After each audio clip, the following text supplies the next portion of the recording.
வணக்கம். இது தி Chennai school of banking வழங்கும் கேள்வி நேரம். இந்த நிகழ்ச்சி மூலமாக மீண்டும் உங்களை சந்திப்பதில் மிக்க மகிழ்ச்சி. நான் செந்தில். நம்மை சுற்றி நடக்கும் நிகழ்வுகள், அந்த நிகழ்வை நகர்த்தும் அடிப்படை, அதன் பின்னணியில் இருக்கும் அரசியல், இவை குறித்து தொடர்ந்து உள்ளரங்கத்தில் விவாதித்து வந்து கொண்டிருந்த கேள்வி நேரம் பல்வேறு தளங்களில் ஏற்கனவே வெளியரங்க நிகழ்ச்சிகளையும் வழங்கி இருக்கிறது. நேயர்கள் அறிந்த ஒன்றுதான். அதன் ஒரு நீட்சியாக மிக பிரமாண்டமான 39வது சென்னை புத்தக கண்காட்சி நடைபெறும் சென்னை தீவு திடலில், புத்தக கண்காட்சி திடலில் இருந்து இந்த கேள்வி நேரத்தை நேற்று தொடங்கினோம். அதனுடைய தொடர்ச்சியாக 2வது நாளாக இன்றும் நாம் இங்கிருந்தே பயணிக்க இருக்கின்றோம். தினமும் ஒரு புத்தகம், அது பேசும் ஒரு பொருள், அதன் மீதான ஒரு ஆழமான விவாதம் என்று அறிமுகப்படுத்தியிருந்தோம். அந்த வகையில் இன்றைய கேள்வி நேர விவாத பொருளுக்கு நாம் எடுத்துக்கொண்டிருக்கக்கூடிய புத்தகம் செய்தியின் அரசியல். அதனுடைய ஆசிரியர் ஆர் விஜயசங்கர் அவர்கள். இது பாரதி புத்தகாலயத்தினுடைய வெளியீடு. விஜயசங்கர் அவர்களும் இன்றைய விவாதத்தில் நம்மோடு இணைகிறார். ஒரு செய்தியாக மட்டுமே ஒரு பார்வையாளன் அதை பார்க்கிறார். ஆனால் அந்த செய்திக்கு பின்னால் இருக்கக்கூடிய அரசியல் என்ன? ஒரே செய்தியை ஒவ்வொரு ஊடகமும் ஒவ்வொரு விதமாக வெளியிட வேண்டிய தேவையும் நிர்பந்தமும் எந்த இடங்களில் வருகிறது? செய்தி பேசக்கூடிய நுண்ணரசியல் என்ன? இவையெல்லாம் இன்றைய விவாத பொருளாக இருக்கிறது. அரங்கில் 4 மிக மூத்த ஆளுமைகள் நம்முடைய இணைகிறார்கள். பயணிக்கலாம் அவர்களோடு. மிக மூத்த ஆளுமை, மூத்த பத்திரிகையாளர் திரு மாலன் அவர்கள் நம்முடைய இணைகிறார். மகிழ்ச்சியோடு வரவேற்கிறேன். வணக்கம். மற்றொரு மூத்த ஆளுமை, மூத்த ஊடகவியலாளர் திரு விஜயசங்கர். வணக்கம். திரு ஐயநாதன், மூத்த ஊடகவியலாளர், அவரையும் வரவேற்கிறேன். உயிர்மை பதிப்பகத்தினுடைய ஆசிரியர் திரு மனுஷபுத்திரன், அவரை மூத்த ஆளுமை என்று சொன்னால் கோவித்துக் கொள்வார். இளைய ஆளுமை எப்பொழுதுமே அவர். அவரையும் மிகுந்த மகிழ்ச்சியோடு வரவேற்கின்றேன். நிகழ்ச்சிக்குள் பயணிக்கலாம். திரு விஜயசங்கர், உங்களிடமிருந்தே தொடங்கலாம்னு நினைக்கிறேன். நான் புத்தகத்தினுடைய மையப்பொருளாக நாம் அறிமுகப்படுத்தியிருப்பது உங்களுடைய புத்தகம் அப்படிங்கிறதுனால, ஒரு பார்வையாளன் அல்லது ஒரு வாசகன், அச்சு ஊடகமோ காட்சி ஊடகமோ, ஒரு செய்தியாக மட்டுமே அவர்கள் பார்க்கிறார்கள். பல நேரங்களில் அடிப்படையிலான குழப்பம் ஏற்படுகிறது. ஒரு பத்திரிகை ஒரு செய்தியை ஒரு விதமாக குடிக்கிறது, இன்னொரு பத்திரிகை அதை முற்றிலும் வேறு விதமாக குடிக்கிறது. ஒரு காட்சி ஊடகம் ஒரு விதமாக குடிக்கிறது, இன்னொரு காட்சி ஊடகம் வேறு விதமாக குடிக்கிறது.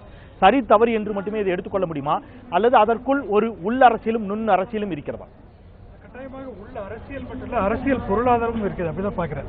இந்த புத்தகத்தின் இதை எழுதுவதற்கு காரணமே என்னன்னா, ஊடகத்தை எப்படி பார்ப்பது, அது எப்படின்னா பொதுவாக எப்படி நிலம்பெருச்சுன்னா, ஊடகம் நமக்கு சாதகமான, நாம் ஒரு அரசியல் கட்சி சார்ந்திருந்தா அந்த அரசியல் கட்சிக்கு சாதகமான ஒரு கட்டுரையோ ஒரு செய்தியோ வெளியிடும் போது, ஆகா இந்த ஊடகமே இதை கூறிவிட்டது, நான் பத்திரிகைகள் பெயரில் குறிப்பிடவில்லை அப்படின்னு சொல்லுவாங்க. அதே அந்த பத்திரிகை அதற்கு சார்பு இல்லாமல் வேற ஒரு கட்சியோட நிலையை ஆதரித்து ஏதாவது வந்துச்சுன்னா, இந்த ஊடகம் அப்படி சொல்லி ஒரு அவதூறு. அந்த மாதிரி இந்த பார்வைகளில் வர பிரச்சனை ஊடகத்திலும் இருக்கிற பிரச்சனையோட சம்பந்தப்பட்டது. ஆனால் இதுக்கு பின்னாடி இருக்கிற ஒரு அரசியல் பொருளாக ஏன் ஊடகங்கள் இப்படி ஒரு நிலையை எடுக்கின்றன அப்படிங்கிறத வச்சு தான் நம்ம பேச முடியும். ஊடகம் அப்படின்னு பார்த்தா, ஊடகம்ங்கிறது நம்ம இதை நடுநிலைமை, ஃபஸ்ட்டு ஊடகத்தில் நடுநிலைமை என்று ஒன்றும் இருக்க முடியாது என்பதுதான் உண்மை. ஏதாவது ஒரு சார்பு நிலை இருக்கும். அது நியாயத்தின் பக்கமா அநியாயத்தின் பக்கமா ஒவ்வொரு சூழலிலும் வரும். அப்போ ஊடகங்கள் சார்பு நிலை எடுப்பதற்கு காரணம்னா, நீங்கள் எங்கே பார்க்கணும்னா, ஊடகத்திற்கு பின்னாடி இருக்கும் அரசியல் பொருளாதார நலன்கள். அப்போ என்னென்னா, ஊடகத்தின் அந்த ஏன் வித்தியாசமாக வருதுன்னா, ஒவ்வொரு ஊடக உரிமையாளருக்கும் இருக்கும் அரசியல் பொருளாதார நலன்கள் அந்த செய்திகளில் பல விதங்களில் வெளிப்படுது. ஆனால் அது ரொம்ப ஓப்பனாக நடக்காது. ஓப்பனாக பண்ணால் நம்பகத்தன்மை போயிடும். நம்பகத்தன்மையும் வச்சுக்கணும், அதே நேரத்தில் இவங்க சார்பாக பண்ணுங்கிறதுக்கு நமக்கு பல உதாரணங்கள் இருக்குது. ஆனால் இதுக்கு பின்னாடி இருக்கும் அரசியல் பொருளாதாரம் என்ன என்பதை அதை பற்றி தான் இந்த புத்தகம் இருக்கிறது. நிச்சயமாக அது பற்றி அடுத்தடுத்த சுற்றுகள் இன்னும் விரிவாக பேசலாம். திருமாலன் இப்படியில் நீண்ட அனுபவம் கொண்டவர். ஒரு செய்தி அப்படிங்கிறதை தாண்டி இன்றைக்கு முதலில் யார் செய்தியை கொடுப்பது, செய்திக்கு மேலும் தருவது அப்படிங்கிறது, அந்த செய்தி தொடர்பான அதனுடைய இன்னைக்கு ஃபாலோ அப் அப்படின்னு சொல்றாங்க. இந்த மாதிரி ஃபாலோ அப், இந்த நெருக்கடியெல்லாம் இன்றைக்கு காட்சி ஊடகங்களுக்கு வந்திருக்கின்றன. அதற்குள் ஒரு நுண்ணரசியலை வைத்து செய்திகள் கொடுக்கப்படுகின்றன அப்படிங்கிற ஒரு வாதம் தொடர்ச்சியாக வைக்கப்படுகிறது. தமிழ் ஊடகங்களில் இது எந்த அளவிற்கு இது இருக்கிறது? நிச்சயமாக இருக்கு. அதாவது நீங்கள் மொழி என்பதே ஒரு அரசியல் தான். மொழிக்குள்ளேயே ஒரு அரசியல் இருக்கு. நீங்கள் மார்க்ஸோட சேயிங் ஒன்று உண்டு, ஒவ்வொரு வார்த்தைக்கு பின்னாலும் அவனுடைய வர்க்கம் இருக்கிறது என்ற ஒரு சேயிங் உண்டு. இப்போ ஒரு விஷயத்தை நீங்கள் கலகமாக பார்க்கிறீர்களா, எழுச்சியாக பார்க்கிறீர்களா? இப்போ நீங்கள் அண்மை காலம் வரைக்கும் தமிழ் பத்திரிகைகளில் ஒரு சொல் எந்தவித கூச்சமும் இன்றி ரொம்ப சர்வசாதாரணமாக பயன்படுத்தப்பட்டு வந்தது கற்பழிப்பு என்கின்ற ஒரு சொல். அப்போ அந்த கற்பழிப்பு என்கின்ற சொல்லை உருவாக்கியவருடைய பார்வை என்ன? அது ஒரு ஆணினுடைய பார்வையில் உருவாக்கப்பட்ட ஒரு சொல். அது மாதிரி மொழிக்குள்ளேயே அந்த அரசியல் இயங்கி கொண்டிருக்கு. மொழியை வைத்து தான் ஊடகங்கள் இயங்குகின்றன. அச்சாக இருந்தாலும் தொலைக்காட்சியாக இருந்தாலும் மொழியை தவிர்த்து விட்டு இயங்கக்கூடிய ஒரு நிலைக்கு அவர்கள் இன்னமும் வரல. தமிழ் சூழல் எப்படி இருக்குன்னு கேட்டிங்கன்னா, தமிழ் சூழலில் இருக்கக்கூடிய நுண்ணரசியல் என்பது இங்கே இங்கே பெரும் கருத்து அரசியல்கள் இங்கே இல்லை. தமிழ் சூழலில் ஒரு காலகட்டத்திற்கு பிறகு ஒரு கருத்து ரீதியான முகாம்கள் இருந்து அந்த மாதிரியான இது இல்லை. ஆனால் தலைமை சார்ந்த முகாம்கள் இங்கே வந்து இருந்திருக்கின்றன. அப்போ அந்த தலைமையின் மீது இருக்கக்கூடிய பரிவு அல்லது அன்பு அல்லது நீங்க தலைமைன்னு குறிப்பிடுறது அந்த ஊடக நிறுவனத்தையா, முதலாளிகளையா, அல்லது ஊடகத்துக்கு தலைமை தாங்கக்கூடிய தலைமை செய்தி ஆசிரியர்? ஊடகத்துக்கு வெளியில் இருக்கக்கூடிய அந்த நிறுவனங்களுடைய தலைமை, அரசியல் கட்சிகளுடைய தலைவர்கள், அரசினுடைய தலைவர்கள், சமூக தலைவர்கள், ஜாதியினுடைய தலைவர்கள், அந்த மாதிரி பல்வேறு தலைமைகள் இங்கே இயங்கிக் கொண்டிருக்கின்றன.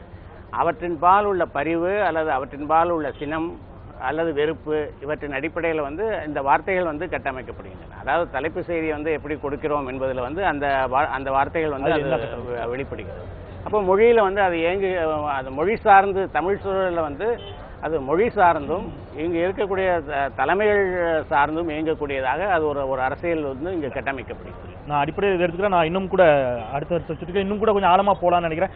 நான் கேட்பது ஒரு சாதியம் சார்ந்த பார்வையோடு, மதம் சார்ந்த பார்வையோடு, அரசியல் சார்ந்த பார்வையோடு, ஏற்றத்தாழ்வுகள் கொண்ட பார்வையோடு, ஏதோ ஒரு ஹிட்டன் அஜெண்டாவோடு செய்தி கொடுக்கப்படுகிறதா அப்படிங்கிற கேள்வியும் இருக்கிறது.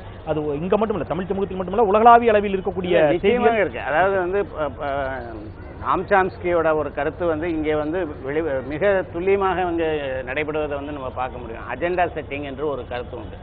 ஒரு ஊடகம் வந்து எதை விவாதிக்க வேண்டும், மக்கள் வந்து எதை விவாதிக்க வேண்டும் என்று கருதுவதற்கான ஒரு பட்டியலை, ஒரு நிரலை தயாரிப்பது தான் அஜெண்டா செட்டிங்.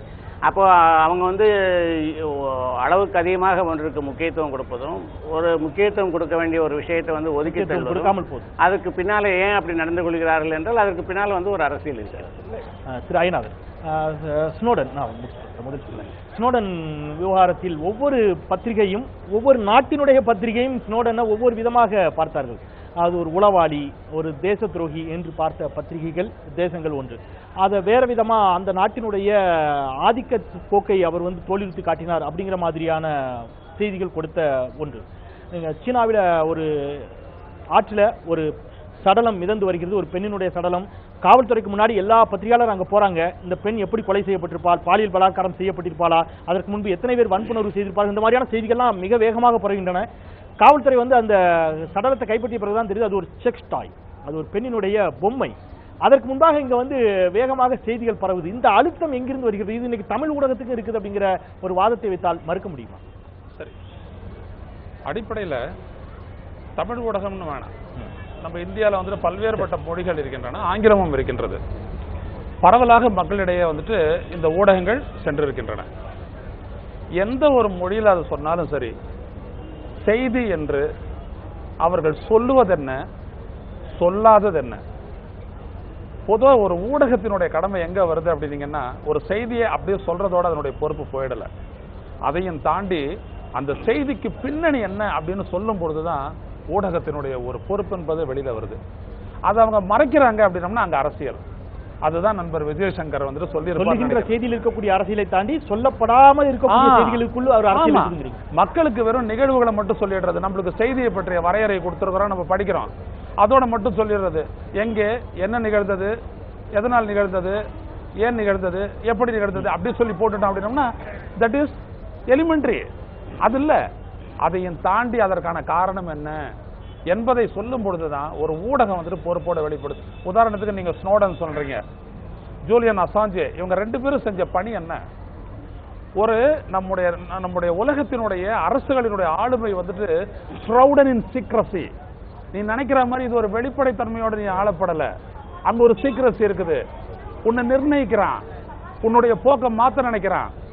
இதையெல்லாம் பெரிய அளவுல உன்னை கண்காணிச்சு உன்னை திசை திருப்புறான் அப்படின்ற ஒரு விடயத்தை தான் இவங்க ரெண்டு பேரும் கொண்டு கொண்டாந்தாங்க. ஒருத்தர் வந்துட்டு இந்த கம்யூனிகேஷன், ஒவ்வொரு தூதரகங்கள்ல இருந்துட்டு வாஷிங்டனுக்கு போன கம்யூனிகேஷனை வெளிப்படுத்தினாரு. இன்னொருத்தர் வந்துட்டு இதை எப்படி வாஷிங்டன் செஞ்சிட்டு இருக்குதுன்றதை வெளிப்படுத்தினாரு ஸ்னோடன். இது ரெண்டு. உதாரணத்துக்கு இங்க நம்ம இந்தியாவை கான்டெஸ்ட் வருவோம். பெட்ரோல் டீசல் விலை உயர்வு, எல்லாரும் கேட்கிற கேள்வி, இறங்கிக்கிட்டே வரும்போது இறங்கின அளவுக்கு ஒரு ப்ரப்போஷனுக்கு ஏன் விலைவாசியை இறக்கலை அப்படின்றது தான். இதுக்கு பல்வேறுபட்ட காரணங்களை எல்லாம் சொல்லிக்கிட்டே வராங்க. அதையும் வந்துட்டு ஊடகங்கள் சொல்லிக்கிட்டே இருக்குது. ஆனால் அதை தாண்டி ஊடகங்கள் இதை தான் ஓரளவுக்கு போயிருக்கிறாங்க. உதாரணத்துக்கு இந்த இடத்துல வந்ததுனால நான் சொல்றேன், ஃப்ரண்ட் லைன் அவங்க சொல்லியிருக்காங்க எவ்வளவு தூரம், 91,000 கோடி இதன் மூலமா அந்த விலையை குறைக்காமல் அதற்கு பதிலாக வந்துட்டு அந்த உற்பத்தி வரியின் மூலமா அவங்க எடுத்திருக்கிறது அப்படின்னு. ஆனா இதையும் தாண்டி நான் ஒரு முக்கியமான ஒரு விடயத்தை சொல்றேன். சில்லறை வர்த்தகத்தில் அந்நிய முதலீடு என்கின்ற ஒரு அடிப்படையை நீங்கள் வைத்து பார்த்தால் இந்த விலை உயர்வை ஒரு அளவிற்கு உயர்த்தினால் மட்டுமே மிகப்பெரிய எண்ணெய் நிறுவனங்கள் ரீட்டைல் சேல்ஸுக்கு இங்க இந்தியாவில் முதலீடு செய்ய முடியும். எனவே நீங்க பாத்தீங்கன்னா பெட்ரோல் டீசலுக்கு இடையில இருந்த அந்த விலைவாசி வித்தியாசம் கொஞ்சம் கொஞ்சமாக சுருக்கப்பட்டிருக்கிறது. இப்பொழுது இவர்கள் அடுத்த கட்டம் என்ன செய்வாங்கன்னா, ரெண்டு ஒரே மாதிரி கொண்டு போவாங்க. 2000 ரூபாய் 2000 ரூபாய், 3 ரூபா 3 ரூபா, இப்படியே கொண்டு போயிட்டு ஒரு 85-90 ரூபாய் கொண்டு போயிட்டாங்கன்னா, அப்பொழுது மொபைல்ல இருந்துட்டு ஆரம்பிச்சு எஸ்ஓல இருந்துட்டு எல்லா விதமான சர்வதேச நிறுவனங்களும் இந்த பெட்ரோல் டீசல் விற்பனையில் சில்லறை வர்த்தகத்தில் வரும். அதற்கான வழி செய்து கொண்டிருக்கின்றது. ஆனால் இதை மிக ஆழமாக சொல்வதற்கு நமது நாட்டில் ஒரு ஊடகங்கள் இல்லை. இதை உற்று பார்த்து சொன்னால் அது ஊடகம், சொல்லாமல் மறைத்தால் அது அரசியல். இன்னும் கூட விரிவாக போலாம், பல விரிவான தகவல் கொடுத்துருக்கீங்க மனுஷன். இங்க அரசியல் கட்சிகள் நடத்தக்கூடிய ஊடகங்களுக்கு ஒரு அரசியல் பார்வை இயல்பாக இருக்கும். அவர்கள் அதற்காகத்தான் நடத்துகிறார்கள். தாங்கள் ஏற்றுக்கொண்டிருக்கக்கூடிய நம்புகின்ற கொள்கைகளையும் அரசியலும் முன்னெடுப்பதற்காகத்தான். நடுநிலை என்று ஒன்று கிடையாதுன்னாரு விஜயசங்கர். பிரசன்னா எனக்கும் அதுதான் உடன்பாடு. ஆனால் சமநிலையாக எல்லோருடைய கருத்துக்களையும் சமமாக வைத்து ஒரு நுண்ணரசியல் இல்லாமல், ஒரு உள்நோக்கம் இல்லாமல் செய்திகள் கொடுக்கப்படுகின்றனவா? தமிழகத்தில் எடுத்துக்கிட்டாலும் சரி, அல்லது ஒரு மாதிரி இந்திய அளவில் எடுத்துக்கிட்டாலும் சரி, அல்லது சர்வதேச அளவில் எடுத்துக்கிட்டாலும் சரி. முதல்ல நம்ம இந்த நுண்ணரசியல் அப்படின்னு சொல்லி பேசுறோம் இல்லையா, நுண்ணரசியல்லாம் கூட இல்லை, ரொம்ப வெளிப்படையான அரசியல் ஊடகங்களுக்கு இருக்கு. நுண்ணரசியல்லாம் ரொம்ப பெரிய வார்த்தை. அப்படிலாம் ஒளிச்சு மறைச்செல்லாம் அவங்க யாரும் எதுவும் பண்ணல. பொதுவாக ஊடகங்களுடைய வேலை வந்து பல விஷயங்களை எக்ஸ்போஸ் பண்றது அப்படின்னு நம்ம நினைச்சிட்டு இருக்கோம். இன்னைக்கு மிக அதிக அளவுக்கு எக்ஸ்போஸ் ஆகிருக்கிறது ஊடகங்கள் தான். இது ஒரு ரொம்ப அவலமான ஒரு காலகட்டம். ஏன்னு கேட்டீங்கன்னா, ஒரு எமர்ஜென்சி டைம்ல வந்து ஊடகங்கள் மீது ஒரு பெரிய ஒடுக்குமுறை இருக்குங்கிற பத்தி இன்னைக்கு நம்ம நினைவு கூறுறோம். ஆனா எமர்ஜென்சி காலத்தை விட மிக மோசமாக ஊடகங்களுக்குள் உள் ஒடுக்குமுறை இருக்கிறது. நீங்கள் செய்தியாளர்கள் எமர்ஜென்சி காலத்தை விட மிக நெருக்கடியான நிலையில் பல ஊடகங்களில் வேலை செய்து கொண்டிருக்கிறார்கள். அந்த நிறுவனங்களுடைய நோக்கங்கள் எப்பொழுது எது சார்ந்து மாறும், எதற்கு ஆதரவாக இருக்கும் என்பதை எந்த ஊடகத்திலும் இருக்கக்கூடிய செய்தியாளர்களால் இன்றைக்கு நிர்ணயிக்க முடியவில்லை. செய்தி ஊடகங்களை நடத்துகிற கார்ப்பரேட் நிறுவனங்களுடைய நலன்கள், அதற்கு கீழே பணியாற்றக்கூடிய பத்திரிகையாளர்கள், இவர்கள் 2 பேருடைய நலன்களும் இன்றைக்கு மோதி கொண்டிருக்கின்றன. இதைத்தான் யதார்த்தத்தில் பார்க்கிறோம். ஐயநாதனுடைய சொன்னதிலிருந்து தொடர்ச்சியாக ஒரு விஷயம் சொல்ல வருகிறேன். நிறைய ஊடக நிறுவனங்களில் ஸ்டோரி மேக்கிங்கை விட ஸ்டோரி கில்லிங் தான் அதிகபட்சமாக நடக்கிறது. இன்றைக்கு ஒரு பத்திரிகையிலோ ஒரு ஊடகத்திலேயோ எதை முதன்மைப்படுத்த வேண்டும், எதற்கு அழுத்தம் கொடுக்க வேண்டும், எதை பின்னுக்கு தள்ள வேண்டும் என்பதில் திட்டவட்டமான அரசியல் செயல்பாடுகள் இருக்கின்றன. அது யாருக்கு சாதகமாக போக வேண்டும், யாருக்கு எதிராக போக வேண்டும் என்பதில் தெளிவான ஒரு வரையறைகள் அவர்களுக்கு இருக்கின்றன. அப்படி பார்க்கிற போது இன்றைக்கு கார்ப்பரேட் மயமாகிவிட்ட ஒரு ஊடக சூழலில் இந்த கார்ப்பரேட் நிறுவனங்கள் அரசு அதிகாரத்தோடு பல சமயங்கள் சேர்ந்து வேலை செய்கின்றன, அல்லது வர்த்தக நலன்களோடு சேர்ந்து வேலை செய்கின்றன. இது எல்லாம் தான் இன்றைக்கு செய்தியை தீர்மானிக்கின்றன. செய்தி பல சமயங்களில் வாங்கப்படுகிறது, விற்கப்படுகிறது, மதிப்பீடுகள் விற்கப்படுகின்றன. அப்படிப்பட்ட சூழ்நிலையில் இதனுடைய பெரிய வீழ்ச்சியாக நான் என்ன நினைக்கிறேன் என்று சொன்னால், மக்கள் ஊடகங்களில் நம்பிக்கை இழப்பது என்பது ஜனநாயகத்திற்கு ஆபத்தான ஒரு விஷயம். ஒவ்வொருவரும் அவர்களுடைய நோக்கங்களுக்கான செய்திகளை வெளியிடுகிறார்கள். ஒரு 4 தொலைக்காட்சிகளை எடுத்து பார்த்தால் ஒரே செய்தி 4 வெவ்வேறு விதமான அழுத்தங்களோடு முன்னிலைப்படுத்தப்படுகிறது. 4 செய்தித்தாள்களை எடுத்தால் இதில் நடுநிலை ஊடகங்கள் என்கிற கேள்வி வருவதில்லை. நான் வேறு மாதிரி பார்க்கிறேன். அரசியல் கட்சிகளுக்கு அரசியல் சார்ந்த நிலைப்பாடுகள் இருக்கின்றன. அப்படி என்றால் நடுநிலை ஊடகங்கள் என்று சொல்லக்கூடியவர்களுடைய ரோல் என்பது என்ன? சிவில் சமூகத்தினுடைய குரலை பிரதிபலிப்பது, பொதுமக்களுடைய குரலை, ஒரு சமூகத்தினுடைய பொதுவான பிரச்சனைகளை பிரதிபலிப்பது. அதிலேயே இன்றைக்கு மிகப்பெரிய பிரச்சனைகள் இருக்கின்றன. ஒருவர் முன்னிலைப்படுத்துவதை இன்னொருவர் கண்டுகொள்ளவே மாட்டார். அதற்கு பின்னால் என்ன இருக்கிறது என்பது முக்கியமான கேள்வி. இது எல்லாமே ஊடகங்களின் மீது மக்களுக்கு ஒரு பெரிய நம்பிக்கை இழப்பை ஏற்படுத்தி வருவதாக பார்க்கலாம். அந்த அளவுக்கு நம்பிக்கை குறையக்கூடிய இடத்துல ஊடகங்கள் இன்றைக்கு இருக்கிறதா? முற்றிலும் மக்களினுடைய ஒரு குடிமை சமூகத்தினுடைய நலனில் அக்கறை கொள்ளாத அளவிற்கு தான் ஊடகங்களும் உறவிலாளர்களும் போய்விட்டார்களா?